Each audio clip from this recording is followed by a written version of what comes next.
Aujourd'hui, je vais vous parler d'une phrase que j'ai lue il y a 35 ans, peut-être même plus, et qui est extrêmement simple à comprendre.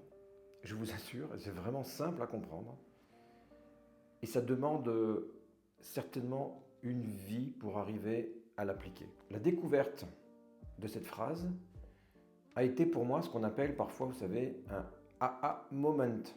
C'est-à-dire que vous lisez, et puis vous avez juste après une absence parce que vous vous perdez dans vos pensées, parce que ça vous touche tellement que vous sentez qu'il y a un avant et un après. Cette phrase, elle vient tout simplement d'un livre que vous connaissez certainement. Voilà. Comment se faire des amis de Dale Carnegie. C'est un best-seller depuis une centaine d'années. Vous avez des principes de relations humaines, de communication, de leadership, qui à mon sens, et là je vous laisse me donner votre avis en commentaire, n'ont pas vieilli d'un poil, le temps passe, il y a beaucoup de choses qui changent autour de nous, et particulièrement en ce moment.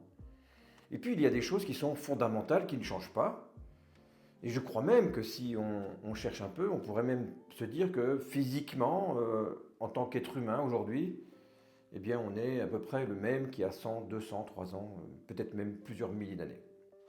Et les principes de relations humaines, à l'ère du digital, à l'ère de l'IA, sont toujours les mêmes. Alors, ce premier principe, c'est vraiment le tout premier principe. Il y en a plein dans le livre. Le tout premier principe, ne critiquez pas, ne condamnez pas et ne vous plaignez pas. Alors, pour quelle raison? On comprend assez facilement que si c'est une habitude que l'on a, une pratique courante, si systématiquement on va critiquer, condamner et se plaindre, on va petit à petit, finalement, abîmer nos relations. Et la base d'une vie réussie est entre autres liée à la qualité de nos relations. Et là, on parle sur cette chaîne de marketing relationnel. Le marketing relationnel se construit à partir de relations de confiance, à partir d'amitié que l'on va créer. Donc cette base simple des relations, c'est vraiment à la fois essentiel pour démarrer, mais essentiel pour durer, pour que les relations s'améliorent constamment. Il y a eu une période de ma vie, et en général quand on est jeune c'est le cas, et ça a duré un peu longtemps d'ailleurs, vous savez, où on a des certitudes, et quand on a des certitudes, eh bien on a tendance à évaluer les autres par rapport à notre propre façon de voir les choses, et plus on a de certitudes, plus on est à même de critiquer et de condamner. Et ce qui s'est passé, c'est que plusieurs fois, je me suis observé avec une attitude qui était dure, autoritaire, qui était intolérante, qui était dure pour les gens.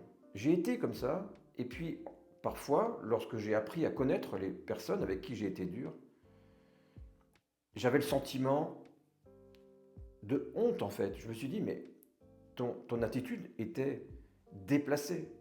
Tu n'as pas le droit d'être dur avec quelqu'un comme tu l'as été.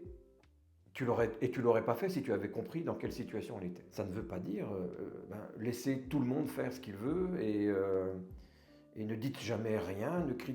Non, non, c'est pas ça. C'est pas une faiblesse. C'est tout d'abord une attitude où on va, dans un premier temps, dans toutes les situations, faire preuve de compréhension. On va développer, en fait, une compétence qui est une compétence d'écoute attentive, où on va pratiquer finalement, on va s'intéresser sincèrement aux autres. C'est un autre principe de Dale Carnegie et de relations humaines. On va d'abord s'intéresser sincèrement aux autres.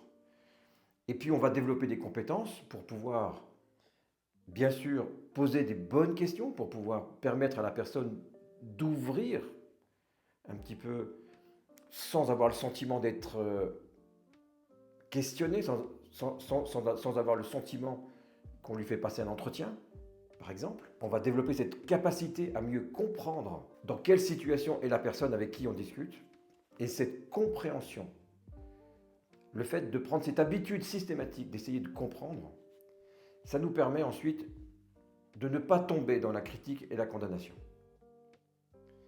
Ce qu'on va faire parfois, on n'est pas obligé de tout justifier non plus. On peut comprendre pourquoi une personne se comporte comme elle se comporte, par les questions, l'intérêt sincère et l'écoute.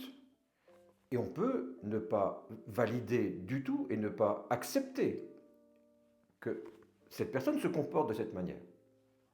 Mais avec la compréhension, si on veut l'aider à changer ce comportement, si on pense que c'est utile pour elle et que ça peut lui être utile, si on veut l'aider à s'améliorer et à changer de comportement, eh bien on va réfléchir quand on va le dire, comment on va le dire.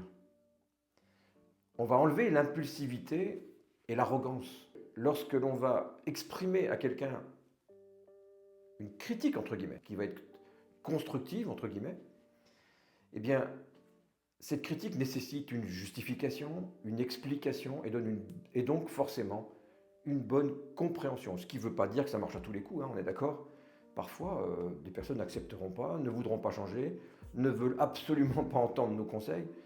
On ne fait pas des miracles non plus, mais c'est une habitude. C'est une habitude systématique, en fait, que je m'efforce, parce que je ne peux pas dire ici que je ne critique pas, je ne condamne pas et je ne me plains pas.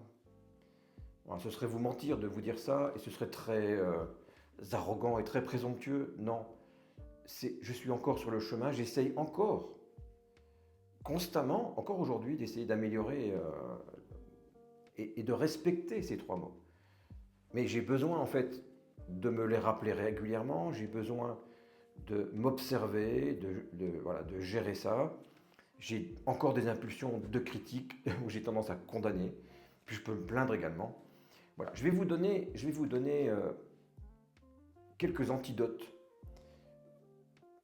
qui m'ont aidé personnellement à moins critiquer, moins condamner et moins me plaindre. Le premier, je vous l'ai donné, premier antidote, c'est de développer des compétences qui vont être des contre-mesures. C'est-à-dire, lorsqu'on rencontre quelqu'un, plutôt que de le condamner rapidement, on va avoir cette première démarche d'aller vers lui pour essayer de s'intéresser sincèrement à cette personne, essayer de comprendre, donc développer les bonnes questions et l'écoute attentive. Et ça, je vous assure que ça, cet exercice systématique élimine beaucoup de tentations d'aller vers la critique et la condamnation. Et puis le deuxième antidote que j'ai trouvé pour ne pas me plaindre, eh bien, c'est le même en fait. Parce que plus on va s'intéresser, plus on va comprendre en fait, plus on va essayer de savoir quel est le chemin de vie, quels sont les combats que les gens mènent, eh bien, je vous garantis que quand on fait cet exercice, on ressort toujours avec beaucoup d'humilité. Parce que si on creuse un peu, si on va un peu au fond des choses, si on essaie de comprendre quel est le cheminement de cette personne, comment elle en est arrivée dans la vie où elle en est aujourd'hui, et eh bien, chaque fois que l'on va un peu en profondeur, on va se rendre compte que chaque personne que l'on rencontre a une vie extraordinaire. Il y a la vie ordinaire que l'on voit tous les jours, chez tout le monde et tout le temps, mais en réalité, chaque personne a une vie extraordinaire.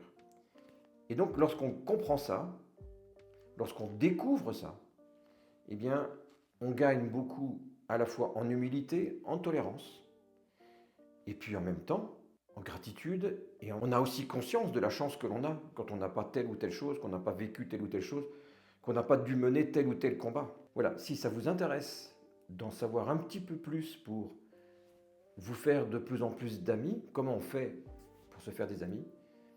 Si vous voulez qu'on débatte sur le sujet, si vous voulez qu'on en parle, eh bien écoutez, mettez-moi quelques commentaires et dites-moi si vous voulez qu'on développe ce sujet-là. Je vous souhaite une très très belle journée et je vous souhaite à très bientôt pour une prochaine vidéo.